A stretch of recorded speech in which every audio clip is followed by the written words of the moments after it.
You have to tell me how to pronounce your last name. You've told me before. I just want to make sure I get it Sure. right. Yes. So it's Nachajski. Nachajski. Okay, so it's a silent. Yeah. Lots of silent consonant things happening there. I thought there was. I'm like, I know it's not what I think it is. I need to double Yeah. check. Welcome to Zen Money Monday, weekly conversations with innovators, thought leaders, and entrepreneurial junkies about building good businesses, exploring what the idea of Zen money really means, and how to achieve it. With your host, author, business strategist, and Zen Money CFO, Liz LaJoy. Hey, everybody. Welcome back. This week, I'm going to be talking with my good friend, Stacey Nachajski. She is a social media guru. I have worked with her. I've spoken at events with her, and we're going to be talking about how to find your social media groove on this week's episode. If you happen to have missed last week's episode, I was talking about investment versus spend and the definitions there and how to think about your business. So if you missed that episode, you can check out www.zenmoneymap.com/041 to give that a spin. And right now we're going to jump into a discussion with Stacey about all things presenting yourself in the social media world. Let's give it a shot. Stacey, I'm so excited that you can join us for a conversation today. Thank you. Yeah, I'm so thrilled to be here. So in my intro, I talked a little bit about your background and how you created this from home business so that you could mamapreneur and got into a little bit of your social media background. But can you give us a little recap on how you got into business for yourself? Because you've been doing it for about 5 years now, right? Yeah. So I worked in PR, public relations, out of college. I went to school for marketing at Plymouth State University in New Hampshire and got a PR job for a custom cabinet maker. And I worked there for about 10 years. And over that time, I saw the transition from, fully print advertising and that kind of promotion to this new world of social media. And I just barely missed Facebook when it was just for college students and went straight into, personal, but then business use. And I learned Facebook and Instagram and LinkedIn and Twitter while I was at the cabinet shop. And then I had kiddos and was trying to figure out that struggle of, working a real job and balancing that childcare thing and working to pay childcare. So that ended up coming to a head in 2015 when I just was like, this isn't making any sense. I'm going to take what I've learned and apply it to other businesses. So I started to take on clients and I started managing social for a salon and then a golf course and, a bunch of different things like that. And just it evolved from there, from just simply managing accounts to teaching businesses how to leverage social media for their business. And that's kind of where I'm at right now. I still manage some accounts, but I love the side of teaching and I have an online program. So it's really kind of morphed in those 5 years from solid management clients onto the teaching side. So that's kind of where I'm at right now. There are a couple of things about that I really like and find interesting because our audience is a lot of people who kind of went to the online space initially from a business standpoint, and you're coming with experience from building social media platforms for brick and mortar businesses, which is a little bit of a different MO. And so I'm sure that you have kind of a different perspective on utilizing social media and, getting language out, especially, transitioning, I would assume fairly early on, because, you don't think of the local salon or the local cabinet maker as being at the forefront of social media. Right. And it really, really does depend on the type of business that you're running and what your goals are, and how you're going to use social media. So especially right now, we're all coming out from the COVID shutdowns and everything. And something that came from that time was really noticing how are we communicating with our people? And brick and mortars found that if people are not coming in, with foot traffic, then you're not reaching them. So we have to use and utilize these online platforms in order to keep that relationship going so that when we do open back up, we have somebody to talk to. So it became very evident that this is the way that people are communicating right now in business, whether you are a service provider or a brick and mortar. Mm-hmm. Yeah, for sure. How has it been for you transitioning, There's so much we can talk about, but I'm curious from the building of your back end, I personally love being able to have a couple of different arms of our business because it's lovely to work with people and do done for you services, but also helping people who maybe aren't at that stage or who you can interact with from an educational standpoint is really exciting. I can hear it in your voice when you light up talking about your programs. How has it been for you balancing those two things? Yeah, absolutely. So I have, as several businesses have multiple ideal client personalities. I work with people, by managing their accounts. So it's basically hands off from the business owner, and I, do the posts and come up with the copy, and I run everything by them, and we have a plan. But they're doing their business, and I'm doing this for them. And then there's another, the next step of this is sort of like a done with you, where the business owner is, doing some of the live posting and is really involved, but I manage and help keep it on track. And then there's that third level of DIYers who, maybe don't have the budget to pay for somebody to handle the social, but they need to learn it. So it's, that's where those online programs came in.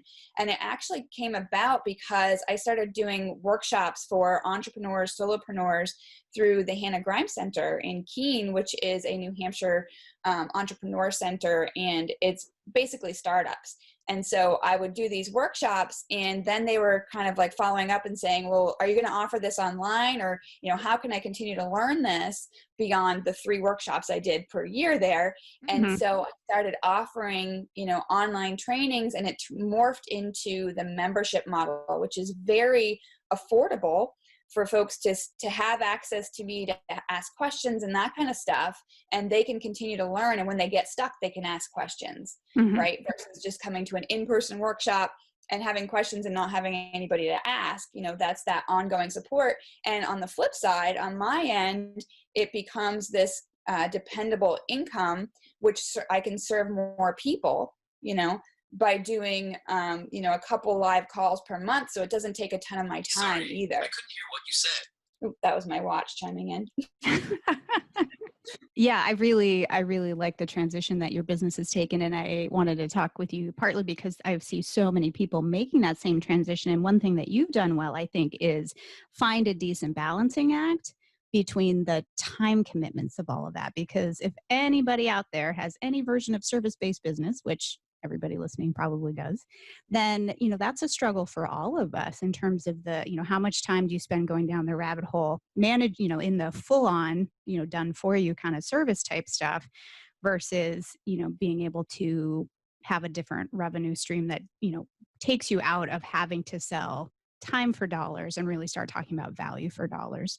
Right. And all of us, in this service realm, we say the same things over and over again, and we see the same challenges, and we help, folks through these things, and it becomes over the years our own way of doing something. And that's where we can introduce frameworks that we, nothing is ever new anymore, but we have our own spin on things. And so once we develop and sort of productize what we do, we can then move into that online model where we record it once, and so many people can be helped by that, and it doesn't take our time, as you're saying. And so I think it does take time to develop, what our frameworks are. And, there is that beginning of your business where you're figuring out what your style is and how you do these things. But once you do figure that out and you can package those up into more passive products, I think that's the happy spot right there, the sweet Mm-hmm. spot. And it's taken 5 years, to kind of figure out what that looks like. And, the first iteration of any online course or program is going to be, messy, but then you refine it over the years. Yeah, for sure. And, I think it's a fine line to walk. I think, anybody who's selling services in the online space has thought about or is deep in the middle of, creating, the program language even is almost a little bit done in some ways because it's everywhere, right? It's very saturated. But there's so much opportunity to learn, which is exciting, I think. But on the other hand, so many people kind of fall into this. Well, I want to set it and forget it and I want to wake up and have money in my account. Wouldn't that be lovely? It is lovely. Right. Like we definitely, it's okay to want that from a financial standpoint, but we have to marry that with, true value and actually, also being willing to interact with people, I think personally. And I think that you do that pretty well in terms of being a real resource.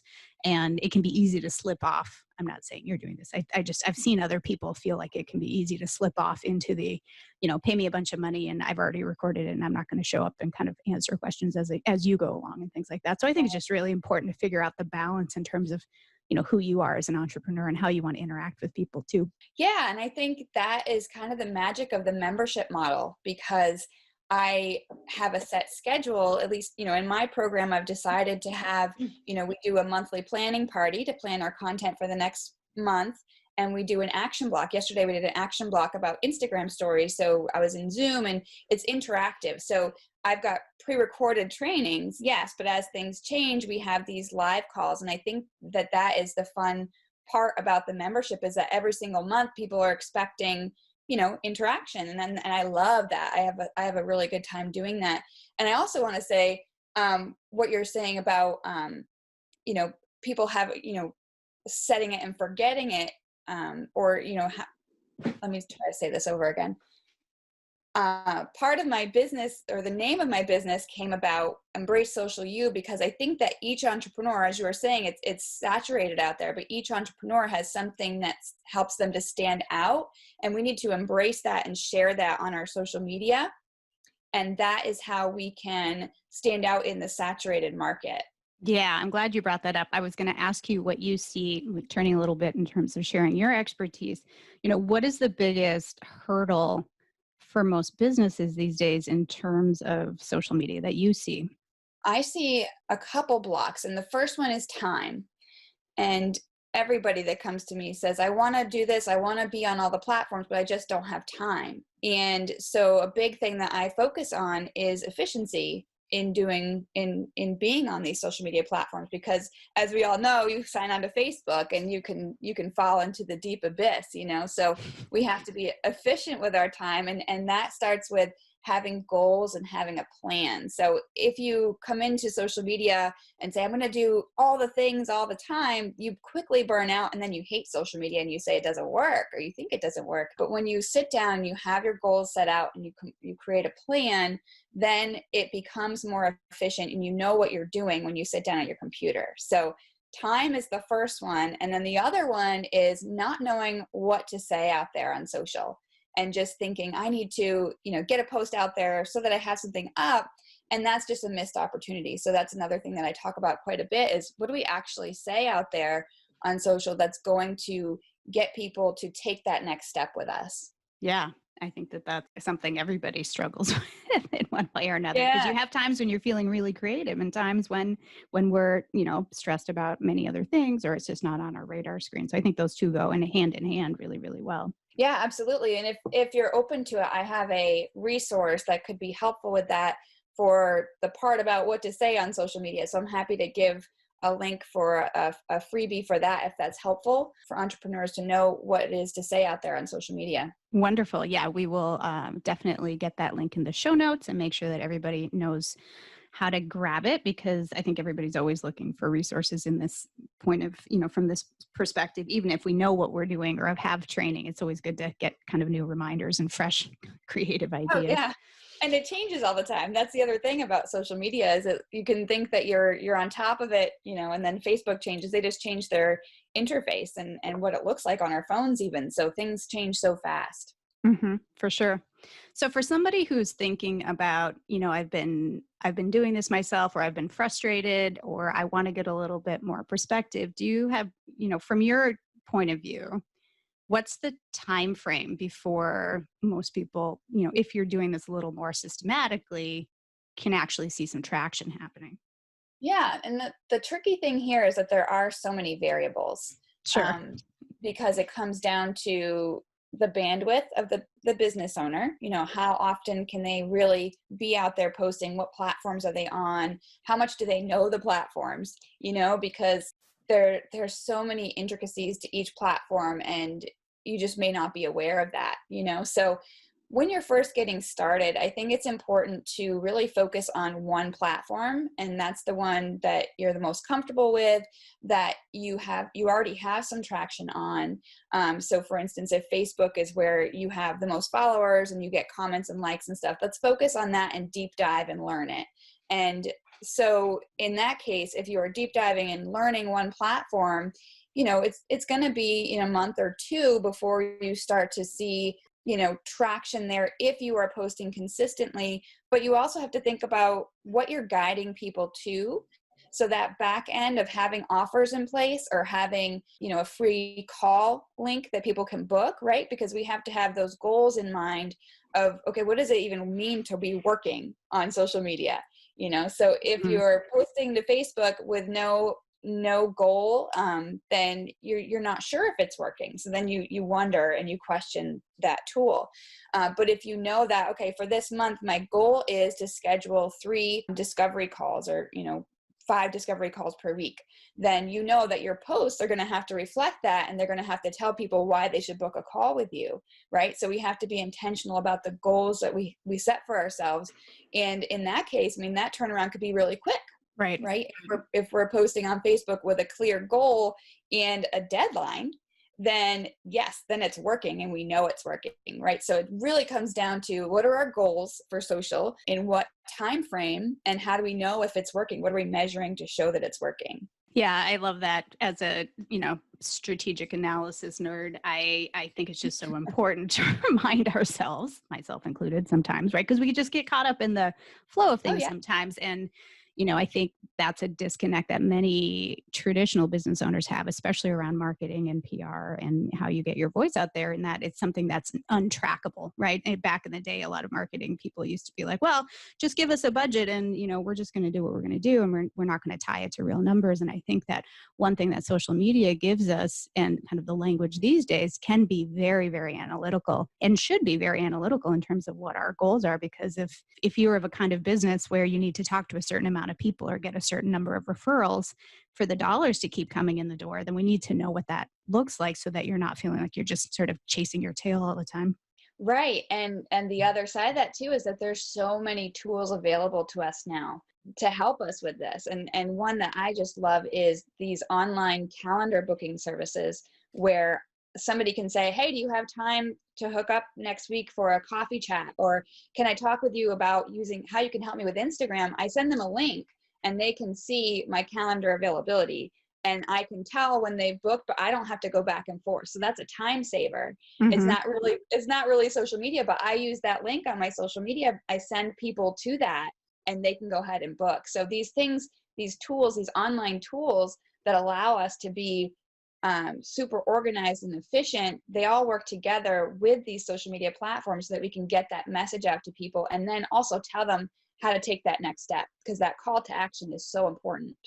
100%. And even in that, the nice thing about, one of the silver linings of living in a digital world is that it gives us metrics right out of the box, right? You can go to your Calendly or your Acuity or whatever, and it's very easy to start tracking okay, well, I know I did this on social media in the last month, and I know that it, called me 6 calls, or 5 people signed up for the email list, or, whatever that number is. And that can be really informative. Exactly. So from my perspective, I think of social media personally as, it's an opportunity to engage and have a conversation. So it's, conversation out, and, the opportunity or the platform that brings people in as well, potentially. What do you say to people who, feel like it's just too overwhelming to not know where to start? Yeah, I think it's taking away the pressure that you don't have to be everywhere. So if you're just getting started, as I said, we can start with one platform and really make that platform work for us before we think, oh gosh, okay, now I got to learn Instagram, and now I got to learn this other one. If we can focus on one platform with clear goals and, try it out for a while, a month to 3 months probably, and really give it a good try of being consistent and all of that, that's what I would say to somebody who's overwhelmed. Because one platform, coming up with, 3 to 5 posts per week on one platform should be a really good place to start. And you might find that you enjoy it if you look at it as, okay, this is an opportunity to reach out and connect with people that may want to work with me. right? Because it's a mindset shift. A lot of people come to me and they've, got slumping shoulders and they're really negative and upset about having to do this social media thing.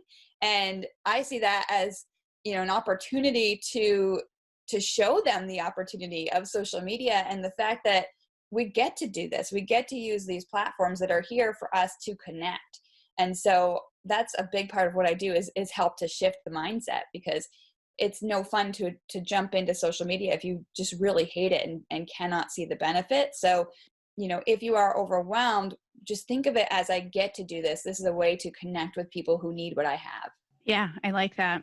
What is your take on, because we happen to be in the middle of a lot of reporting around how certain platforms are run / decision making, and people are always talking about kind of, I think there's always a moving target in terms of what the new best thing is, as well as wanting to make smart choices about where do I need to be, but also still kind of stay true. A lot of people are very questioning whether Facebook is, a socially responsible place to be right now and things like that. Like, how do you recommend navigating sort of the moving target of these platforms? Yeah, I think that it all comes down to our personal preferences and doing the work and digging in and finding out about these companies. If that's something that you're concerned about, really digging into it and figuring out what the deal breaker is for you, So there is a lot going around about Facebook right now for sure. And specifically about spending ad dollars. And there's a lot of pushback there. So we do have to think about our values and think about what's important to us and what companies align with that. So I think it's a very personal decision about whether or not you want to be involved with this. And I see this with privacy as well, too, where people are thinking that these platforms have a lot of access to everything. And I don't dispute that. They absolutely do. And the minute that we sign up for these accounts, like, this information is out there. So I think we have to do the research for ourselves and make those decisions for ourselves, but we can also use them in the manner that we see appropriate. We can use them for connecting with friends and that kind of stuff. And we can make sure that we are not using it in bad ways, like we have control over that. So I think all of it is a personal decision, and personal and business overlap here. And whatever we're doing on the personal side, we have to remember is also out there on the business side.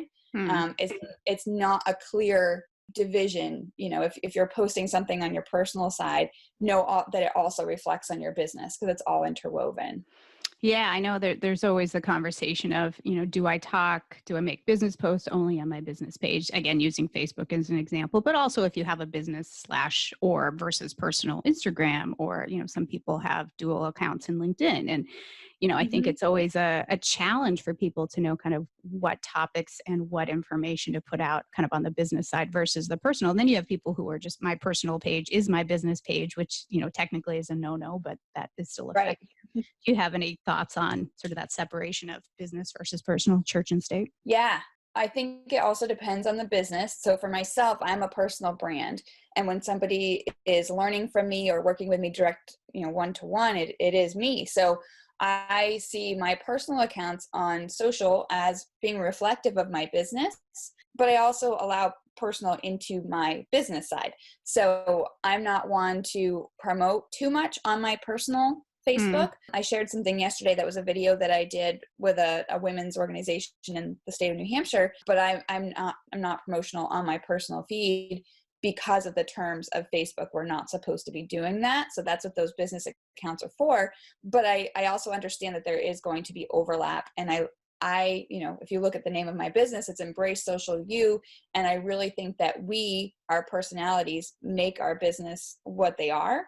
So I believe that there should be some element of our personalities in our business side as well. But again, that is a personal decision on the business owner's end. Right. They can decide how much they share and how much they're comfortable with. And I'm never going to tell somebody you have to do this, right? These are the opportunities for us to connect with people on a personal level in order to build relationships and grow our business. But again, you don't have to do any of this. This is all an opportunity that's available for us.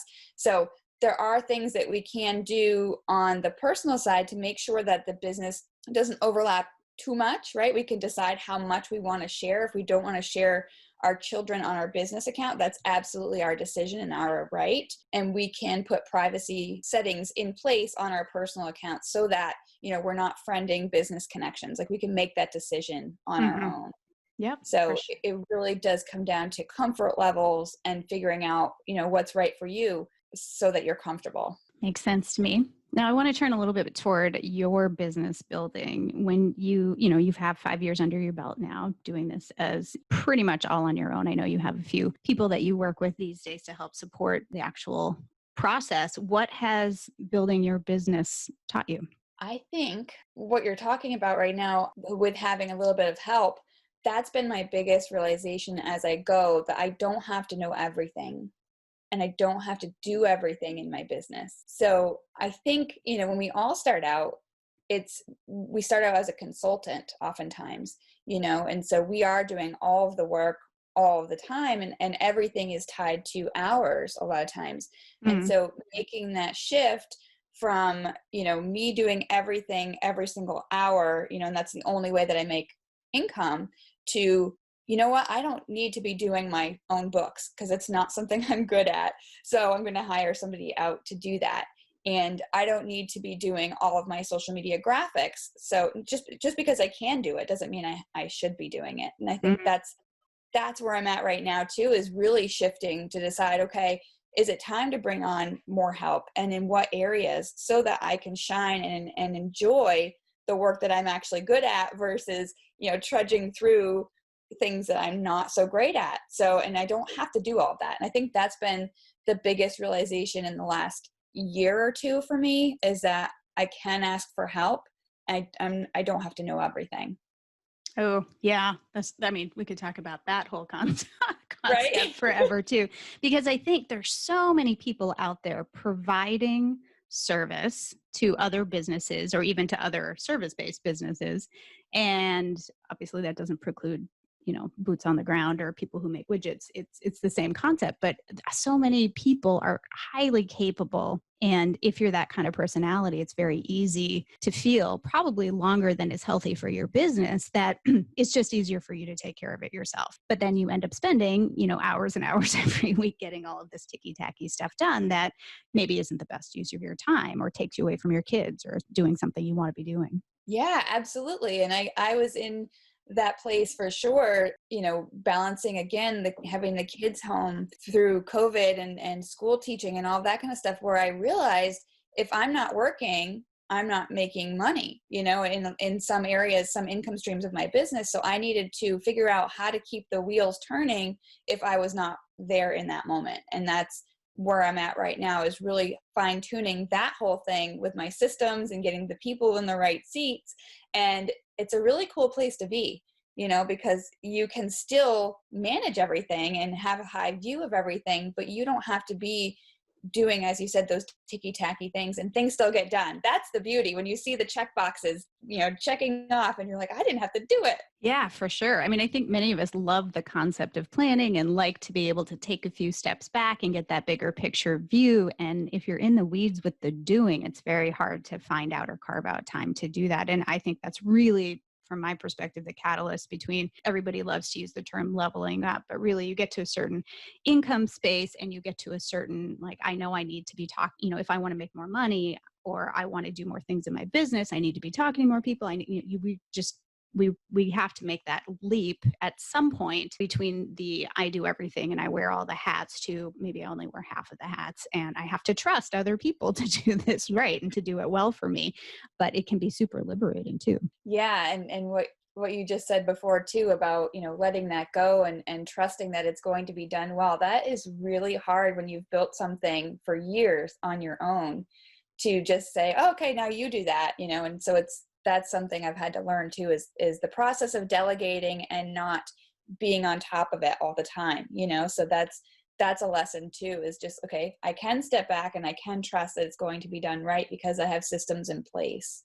Yeah. And it might not be exactly, you work in such a creative business, and I think the creative side is where so many of us get knocked around, because we have a vision, for our business. And when you start hiring other people or getting other people on the team to support that, their version of coming around to what, even just down to like colors and visual design and all of that, can throw us sometimes. It can feel like we're losing control. But as you say, if you have that from a systematic standpoint, from being able to hand somebody something and say, here's what we're trying to do going forward, here are the parameters. Sometimes it's a leap of faith, but it can happen without having to go through like 4 or 5 different iterations of personnel or staffing before you get it right. Right. And it does come down to, that's where branding comes in on the social media side. If you're familiar with my social accounts, teal is my color and I have a certain voice, and I've really stuck to being myself, and when you write for yourself, it comes easy. But if you have help with copy, I tried to have help with copy, and I do here and there, but at the same time, I always put my own spin on it, because I like to have it sound like me, and so that's important to understand what the brand voice is. And when you do hire help, if you do have that kind of stuff laid out so that they know what you're going for, as you said, that's super important. And then it can really go forward very smoothly. Yeah. I mean, I've seen many of my clients go through that process, and sometimes it ends up being like, okay, you're not the right fit. We need to find somebody else. But really, it's just, we have to carve out time to be working with somebody so that if we are expecting to put all of that on someone's plate without our review and analysis, and again, that final sort of icing on the cake, which is your individual, editing or voice to it, then we have to recognize it's going to take some time and some money to get it right. And there might be a few hiccups along the way, but that's just part of the growth, right? Right. Absolutely. I love that. Do you have any final takeaways for our audience today? Yeah, actually, one of the things that I'm seeing a lot is a certain fear of being behind on social media. Yeah. And I just want to say everything. Yeah, FOMO is real.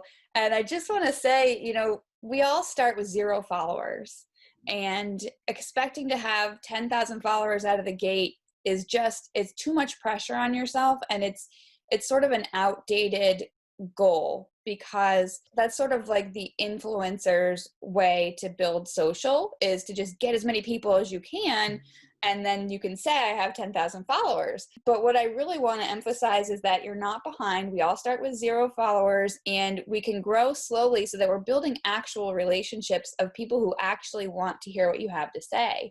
So social media is a slow, long game, and consistency is key. So you're not behind. We all start with 0 followers, and you can learn this at any time. The tech is accessible, and we can learn it, and we can leverage it to really connect with more of our ideal people, so that we can fill our calendars and build our businesses. So that's the goal. It's not follower count. Oh, I'm so glad you brought that up, because I think it's really important. And I'm seeing a shift personally in terms of, kind of mentality around this. But in the online space, there's so many people who are providing support level services, like excellent support level services, trying to fit themselves into, as you said, this influencer model, which they just aren't. Right. And it's no shame to that. Somehow there was this language that got created, which was, if you don't have 1 million followers, your business is going to fail. Right. I know people who have 400 followers and they find that very successful, and that's okay. Right. But there's this sort of global messaging that we're supposed to be something else. So I appreciate that you feel that it's outdated, because I've always felt like there's a disconnect there, with a lot of our clients. We just need to recognize that our business model, there is not one business model that works out there. And if we're trying to use our version and become somebody else, there's always going to be a disconnect, because it's not only, you don't necessarily need 1 million followers to be successful, depending on what you're doing and, how you're interacting with people. But also there's a certain level of, inauthenticity that goes along with trying to be something you're not. Absolutely. Yeah. And that's where people are going to connect with you, is when you share your values and how you work. And again, coming back to embrace social you, we are using these platforms to introduce the world to ourselves, and how we can help them, and what makes us different. And it's important that we do share those little things about us that do make us different, because that's how we stand out, because there's so many people out there, that do the same things as us. As we were saying, it's saturated, but we can still succeed, and we're not behind. And it's important to put ourselves out there. I know that's scary for some for many of us. But it's also unfair if we're keeping our gifts to ourselves. We talk about that a lot, where it's a disservice to people if we don't tell them what we do and how we can help them. So what do you say to people? This is my second to last question. What do you say to people who, if they're really looking at their numbers, feel the need to have some social media presence, but can't really track back their wins to that, who, have very referral-based businesses, for example? So what do I say to them if they feel like social's not working because they're having a hard time tracking it? Well, more like, for example, I have a couple of clients who really, love being on social. They love that face, and the creativity that goes along with, creating posts and having that conversation. But when we look at how they're actually bringing money in, it's not through those vehicles. It's a traditional kind of service-based referral is how new money comes in type of thing. Yep. And I do hear of that happening, but also we can look at that as untapped opportunity. So social media is really just digital referrals, so it's the same thing as, if you go to a networking event and you talk to somebody in person, which of course we aren't doing any of right now really, but there's sort of these untapped places where we can network in that same way online, and we can get those referrals online. So they're doing the social thing and people are seeing them. And I still see the merit of that because, especially right now when we're all home more, we're on social more. I see it as a way to deepen, personal in-person relationships, and you and I are both in a Facebook group that does a really good job of this. And that is She Built This. And it's basically in-person networking online. And so there's opportunities in that group all the time to share events that we have going on, and connect in that way. So if it's not clicking and not turning into, sales or calls on your calendar, there's things that we can tweak. And that could be, putting more calls to action out there with our content. It could be joining groups that have our ideal people already connected there. So if it's not quite connecting yet, there's definitely things that we can try and shift in the content that they are putting out there. So, and not to say that they're doing it wrong, but if they're not seeing that it's turning into business, what else is it doing? Why are they continuing to do it? If they enjoy it, that's a benefit right there. If they are connecting with people and, just because they know them online, and they see that they're still in business, that's awareness. So they're keeping awareness for their business too. So there's a lot of intangibles there, but if you dig deep, you may find that those referrals were in part due to connections from online maintaining too. Yeah. And just yeah, I love that response. Thank you for helping. Yeah. Because I think that everybody needs to find the sweet spot. And that was a great reminder that even if it doesn't feel like something's happening, it's a proof of concept. It's a proof that you're actually out there in like a real business, and in air quotes too, and a lot of people do go and search for businesses these days. And it's just important to remember that that's, our social media is a big part of that now. Yeah, and I would actually like to share a story about our connection, you and me, because we met at an event last fall where we were both speakers. And we did. And that event, I was at that event because Jody Gallant rather, that ran that event, found me on Instagram.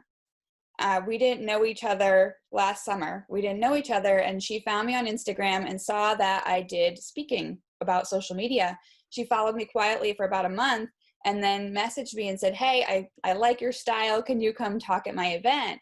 So that is one of those things that, 6 degrees of separation leads to opportunities that we wouldn't have otherwise had. So from there, I had a speaking opportunity and met you, and, all of these connections that happen that, okay, maybe it's not direct business, although you've given me a referral. That's true.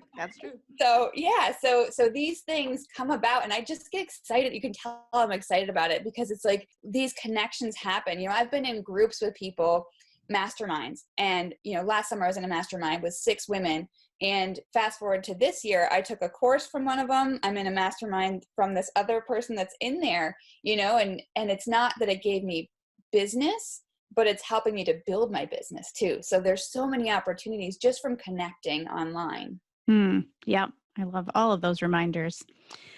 Okay, last question that everyone gets, because we're talking Zen money today. For you, what does Zen money mean for you? It means being aware and understanding where the money is going and how it's working for me. So I think it's having that overall holistic view of where I'm at and being comfortable knowing that I have a handle on it. Because for the first few years of doing this business thing, I didn't feel like a real business. And so I didn't have systems in place to be a legit business. And I think you learn that as you go. And of course, your resources are wonderful for learning all the different pieces that are necessary and possible to have for our books, for our businesses. But in the beginning, you don't look at yourself necessarily as a business, and then you start to learn. And I think I've gotten to a point where I can have that holistic view. It's still not perfect, of course. Never is. But I think, and I think it's always evolving, and new level, new devil, all of that kind of stuff, starting to pay people more, all of that kind of stuff comes into it. But again, having that overall view and having your numbers accessible to you and knowing where you're at all times. I think that is like, I picture myself like meditating, like being in a Zen place of, okay, I feel good about this. And that's kind of what I picture. Oh, I love it.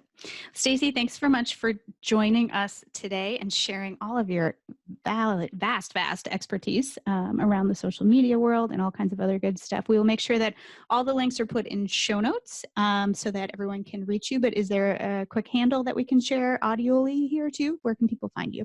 Yeah, absolutely. So you can find me on Instagram and Facebook at Embrace Social U, and it's the letter U. And I'm on Instagram a lot. I do stories, and I love to connect with you guys. And if you want to send me a DM and say, hey, I heard you on the podcast, I'd love it. Sounds great. Thanks so much for coming. Thank you. All right, take care. I hope you enjoyed this conversation with Stacey Nachajski. Definitely check her out online, connect with her on social media, of course. She has a lot of great stuff going on, lots of good reminders in her Instagram feed. Definitely somebody worth following. And next week, I'm going to be talking about how to choose an accounting system. This has been something that comes up regularly in conversations, and I've had a few of them lately, so I thought it was time to have a recap conversation about how to pick the right system for you and your growing business, because there's a million ways to track your numbers. We just need to find the right one for you. So be sure to check that out and stay tuned for next week. In the meantime, enjoy the rest of your day. Did you like this episode of Zen Money Monday? I would love to hear from you. If you want to submit a review of this podcast, all you have to do is visit ratethispodcast.com/Zen Money to let us know what you think. Would love to hear your feedback. And if you want to take your Zen money conversation to the next level, I would love to have you join us in the Zen Money Mastery Workshop Series. It's 7 days of workshops delivered straight to your inbox so that you can do a little bit more training, a little bit more learning at your own pace that will help you take everything to the next level in your business and beyond. We'll be talking about pricing, we'll be talking about paying yourself, cash flow, all of that good stuff. So if you would like to check it out, all you have to do is go to zenmoneymap.com/workshop to get started.